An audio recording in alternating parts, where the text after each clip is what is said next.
기도하는 마음으로 다 하시겠습니다. 나의 생각을 올바르게 해주시고 어떤 상황에서도 주 안에서 자족하게 하소서. 아멘. 생각은 그 사람의 사람됨을 결정하는 중요한 요소입니다. 생각하는 것을 보면 그 사람이 어떤 사람인지를 알게 되지요. 어떤 것을 주로 생각하고 사느냐가 그 사람의 인생을 결정하고 더 나아가 그 사람의 미래를 결정하게 됩니다. 이런 말이 있죠. 생각을 심으면 행동을 거두고 행동을 심으면 습관을 거두고 습관을 심으면 인격을 거두고 인격을 심으면 운명을 거둔다라는 말이 있습니다. 사람의 미래가 어떻게 됐냐 하는 것은 그 사람의 생각으로부터 출발한다라는 것입니다. 그래서 내가 어떻게 생각하며 사는 것이 결국 내가 되고 내 미래가 된다는 거죠. 그러면 우리가 구원받은 그리스도인으로서 어떤 생각을 하며 살아야 할까요? 사도 바울은 어떤 생각을 하며 살았을까요? 그것을 우리에게 8절에서 가르쳐주고 있어요. 하나님의 평강이 함께하는 삶을 살기 위해서 무엇을 해야 되는지를 가르쳐주고 있어요. 8가지를 가르쳐주고 있는데 한번 읽어볼 때 여러분들이 한번 이렇게 줄을 치어보시면서 번호를 매겨보세요. 8절 다시 한번 읽어보겠습니다. 끝으로 형제들아 무엇에든지 참되며 무엇에든지 경건하며 무엇에든지 옳으며 무엇에든지 정결하며 무엇에든지 사랑받을 만하며 무엇에든지 칭찬받을 만하며 무슨 덕이 있든지 무슨 기림이 있든지 이것들을 생각하라. 끝으로 라고 말하면서 우리의 생각을 올바르게 할 것을 권면하고 있는데 이것들을 생각하라 하면서 8가지를 말씀하고 있죠. 우리의 마음속에 있는 많은 생각들이 있는데 우리의 생각들을 이 8가지로 정돈하면 좋을 것 같아요. 이 아침에 이 하나씩 다 나누기 어렵지만 여러분들이 묵상하시면 좋겠어요. 첫 번째는 뭐요? 참된 것을 생각하라. 참된 것이 뭐냐? 쉽게 말하면 진리가 무엇이냐? 그죠? 진리는 오직 하나님 말씀밖에 없습니다. 번째로 경건한 것을 생각하라. 경건에 대해서는 어제 말씀을 드렸죠. 경건이 뭐예요? 하나님께 가까이 가고자 하는 훈련. 그래서 하나님과 올바른 관계를 유지하는 거죠. 그랬을 때 뭐가 나타납니까? 능력이 나타난다고 했습니다. 세 번째는 옳은 것을 생각하라. 옳은 것. 그렇죠? 무엇이 선한 것인가, 무엇이 악한 것인가를 생각하는 것입니다. 정결한 것을 생각하라고 4번째로 말하고 있죠. 우리가 하나님 앞에서 설 때 가장 중요한 건 뭐라고요? 거룩. 깨끗한 거죠. 어떤 대단한 업적이 아니라고 했습니다. 그래서 오늘도 우리가 하나님 앞에서 정결해지는 그러한 삶을 살기 위해서 또 아침에 말씀과 기도로 묵상하는 거 아닙니까? 5번째로 사랑받을 만한 것을 생각해라. 그래서 아이들도 보면 사랑받는 아이들이 있어요. 그렇죠? 대부분 아이들이 사랑스럽지만 어딜 가나 무엇을 하든지 사랑받는 아이들이 있죠. 그러니까 사랑받을 것이 무엇인지를 생각하는 거죠. 우리가 하나님 앞에서 사랑받을 만한 그러한 것들을 생각하는 것 중요하다고 생각합니다. 6번째, 칭찬받을 만한 것을 생각하라. 칭찬받을 만한 것을 생각하라. 네, 우리가 칭찬을 받으려고 목매는 게 아니라 칭찬받을 만한 그런 행위를 생각하는 거죠. 하나님과 사람 앞에서 칭찬받는 거죠. 그 다음에 7번째는 덕이 있는 것. 덕이 있는 것을 생각하는 겁니다. 내가 이 일을 함으로 덕이 있나? 이런 말을 함으로 덕이 있나 생각하는 거죠. 여덟 번째, 우리가 잘 쓰지 않는 말인데 기림이 있는 것을 생각하라 이렇게 되죠. 기림이라는 말을 잘 사용하지 않는데 이 원어의 뜻은 하나님께 영광이 될 것을 생각하라는 거죠.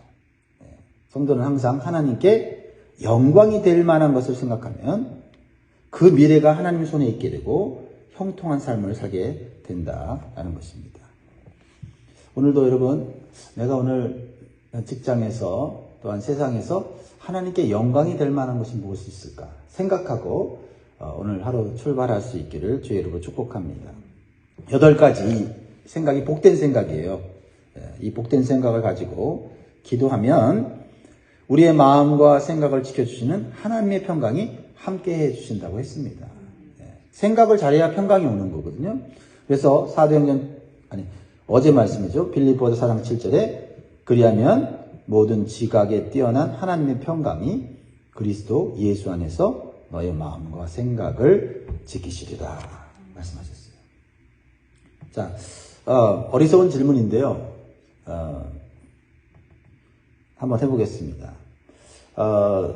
7절 방금 읽었는데 하나님의 평강이라고 이렇게 기록되어 있고 또 9절에 보면 너희는 내게 배우고 받고 듣고 본받을 행하라. 그리하면 평강의 하나님이 너희와 함께 계시리라 이렇게 되어 있는데 하나님이 평강과 평강의 하나님 비슷한 것 같은데 좀 다른 면이 있어요.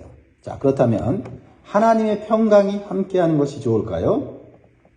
평강의 하나님이 함께 하시는 것이 좋을까요?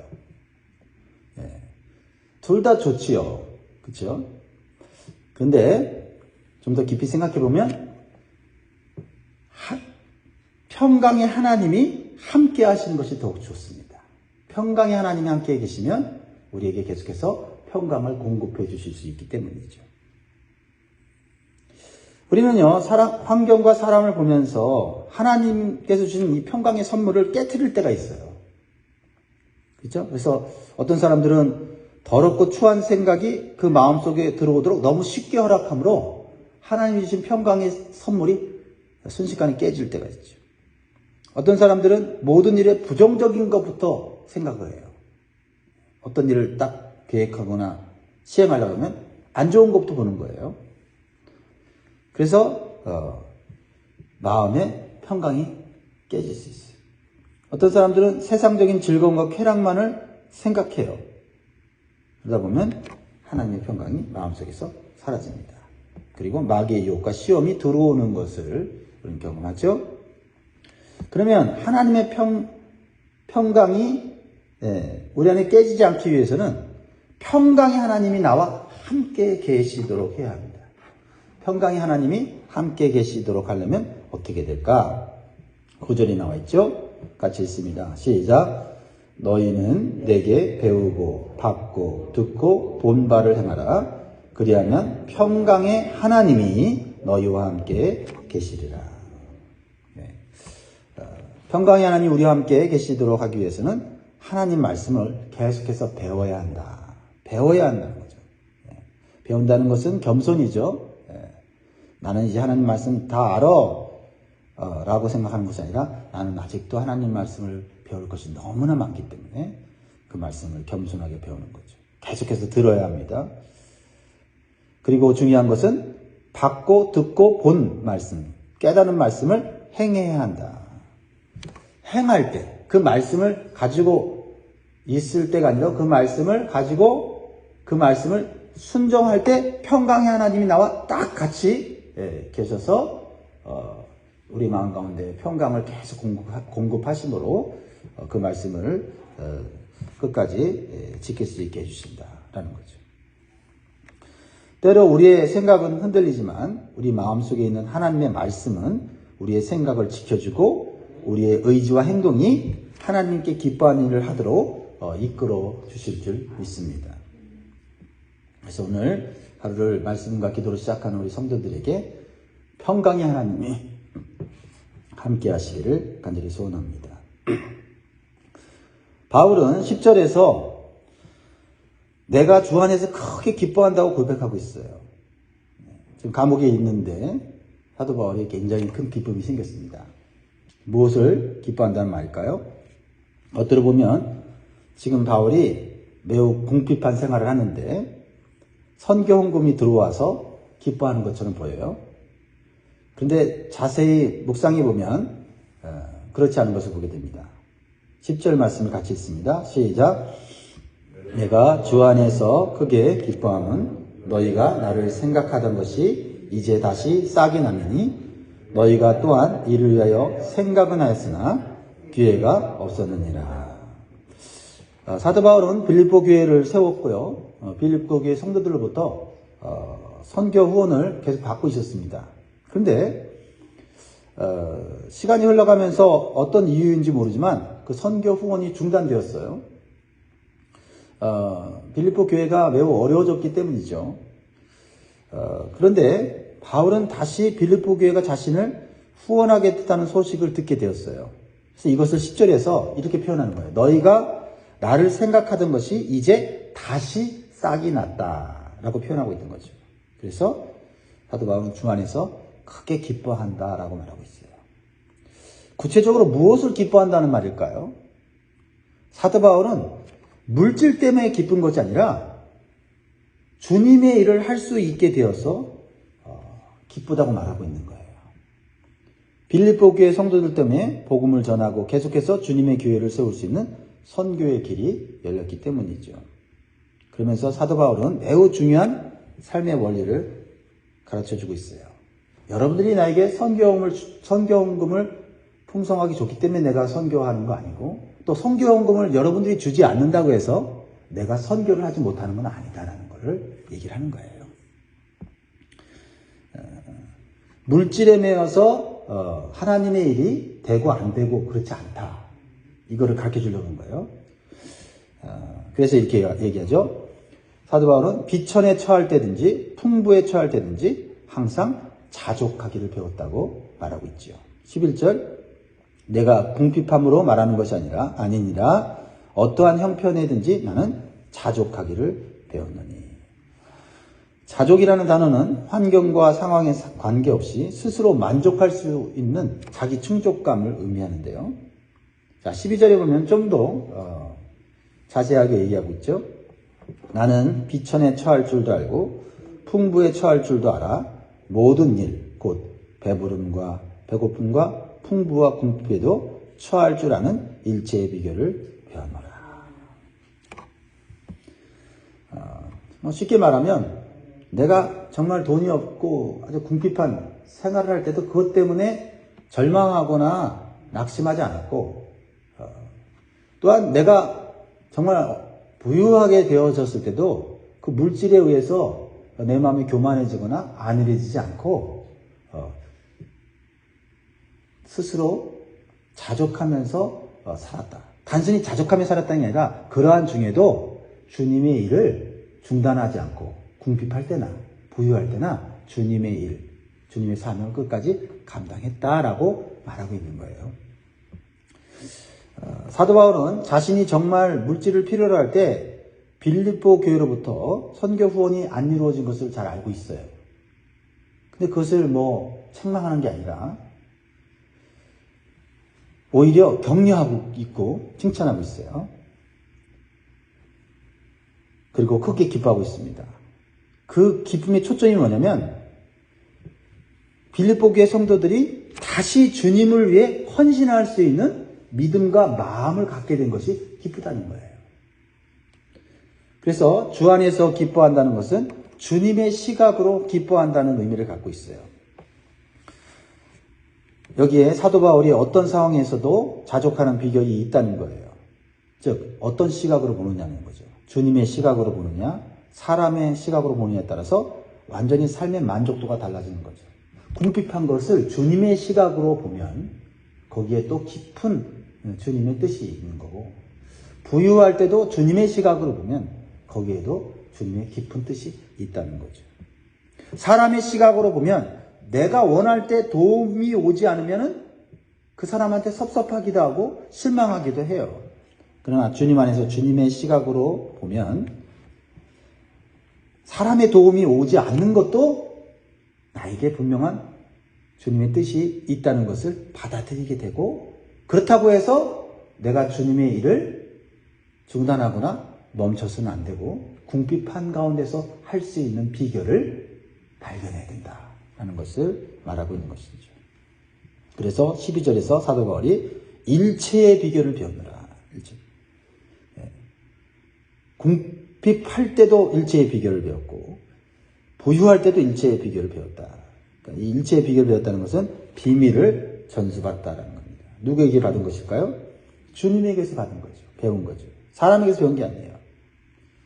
그러니까 사도 바울은 자신이 누리는 자족의 비결은 내게 능력 주시는 주님 안에 있다고 자신 있게 가르쳐 주는 거예요. 그게 13절 말씀이에요. 같이 읽습니다. 시작.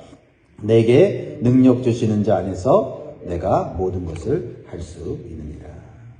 그러니까 여기서 모든 것을 할 수 있다라고 하는데 초점이 있는 게 아니라 내게 능력 주시는 자가 주님이고 내가 주님 안에 있다라는 것에 초점이 있어요. 주님 안에 있다 보면 때로는 궁핍할 수도 있고 부유할 수도 있는데 궁핍할 때도 문제가 없고 부유할 때도 문제가 없다. 이것을 말하고 있는 거예요. 돈이 없어 궁핍할 때 쉽게 낙심하거나 부끄러워하지 않고 주님의 일을 당당하게 할 수 있고 부유할 때 자만하고 안일하지 않고 주님의 일을 겸손하게 할 수 있는 그런 일체의 비결을 배웠다라는 겁니다. 그러면 세상 사람들도 자족을 얘기하잖아요. 세상 사람들의 자족과 바울의 자족은 어떻게 다를까요? 세상 사람들의 자족은 자기 자신이 중심이에요. 끊임없이 자기 자신을 제어하고 훈련을 하는 거예요. 대단하고 훌륭해 보이지만 그러나 불완전해요. 왜냐하면 그 안에 죄의 정욕이 해결되지 않는 한 그 자족이 언젠가 무너지게 돼 있어요. 그러나 바울의 자족은 자기 자신이 중심이 아니라 주님이 중심이에요. 주님이 성령을 통해 바울의 마음속에 죄성을 해결해 주셨어요.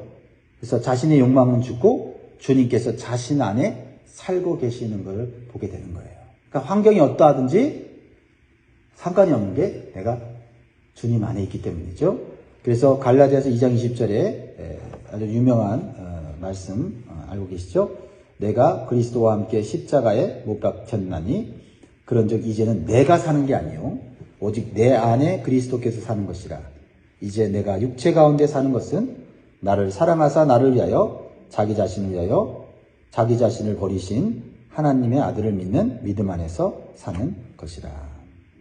주님이 사도 바울의 마음에 살아계시는 것을 알고 계시기 때문에 궁핍하든지 부유하든지 상관없이 자족할 수 있다는 거죠. 즉 주님이 이 세상에 사실 때 주로 궁핍하게 사셨거든요. 가난하게 살아서도 예수님은 먹을 것 때문에 걱정한 적 없고 입을 것 때문에 걱정한 적 없고 주무실 때가 없어서 걱정하지 않으셨잖아요. 주님은 주님 자체가 능력 있는 분이니까 언제든지 먹을 것을 만들어낼 수 있고 그렇죠? 필요한 것을 취할 수 있는 그런 분이시잖아요. 그래서 유월절 준비를 할 때 또 그렇고 또 예루살렘 입성할 때도 그렇고 그렇죠? 너희는 건너 마을 가서 나귀 새끼 하나를 풀어오라 그렇게 말씀하셨잖아요. 그러니까 제자들이 예수님이 돈도 안 주시고 나귀 새끼를 가져오라고 하는가? 마음에 그런 생각을 했을 텐데 예수님 말씀에 순종해서 정말 건너편 마을에 나귀 새끼가 묶어 있는 걸 보고 가져가려고 하니까 그 나귀 새끼 주인이 뭐라 그래요? 왜 가져갔냐? 그러니까 주님께서 쓰시겠다고 합니다. 그러니까 그 사람이 아무 말하지 않고 줬다고 그랬잖아요. 그러니까 예수님은 궁핍해도 살아갈 수 있는 능력이 있으신 거예요. 그러니까 사도 바울이 자신의 능력으로 산 게 아니라 주님이 내 안에 계시니 궁핍할 때도 주님이 어떻게 살아야 되는지를 비결을 가르쳐 주셨고 부유할 때도 그 물질에 혹해서 교만해지고 이 물질 의지에 사는 게 아니라 물질을 많이 가지고 있어도 주님께서 이 많은 물질들을 어떻게 관리하고 사용하도록 비결을 가르쳐 주니까 물질 때문에 타락하거나 물질 때문에 잘못된 길로 가지 않는다라는 얘기를 하고 있는 거죠. 그래서 우리는 운명론을 가지고 사는 존재가 아니에요. 내 운명 원래 가난하게 살게 되어 있어. 그러니까 나는 가난에 익숙해져야 돼. 이런 게 아니에요. 팔자처럼 받아들이면서 사는 게 아닙니다. 언제든지 주님께서 우리에게 부유하게 하실 수도 있고 때로는 우리가 좀 가난하게 살 수도 있어요. 중요한 것은 내 안에 누가 있는 게 중요해요? 주님이 계시게 하는 것. 주님이 계시게 하면 가난할 때도 궁핍할 때도 살아갈 수 있는 비결을 얻게 되고 또 부유할 때도 물질을 의지하지 않고 주님을 의지하며 살 수 있게 가르쳐 주신다라는 거죠. 그러니까 우리는 성도로서 자족하는 비결을 세상적인 방법으로 찾지 말고 주님 안에서 진리의 말씀 안에서 발견해야 될 줄 믿습니다. 그래서 사도 바울처럼 주님의 시각을 가지고 지금 내가 어떤 형편에 있든지 자족하면서 당당하게 주님의 일과 사명을 감당할 수 있기를 주의 이름으로 축복합니다. 오늘의 기도 제목이 뭐죠? 나의 생각을 올바르게 해주시고 어떤 상황에서도 주 안에서 자족하게 하소서. 기도하겠습니다.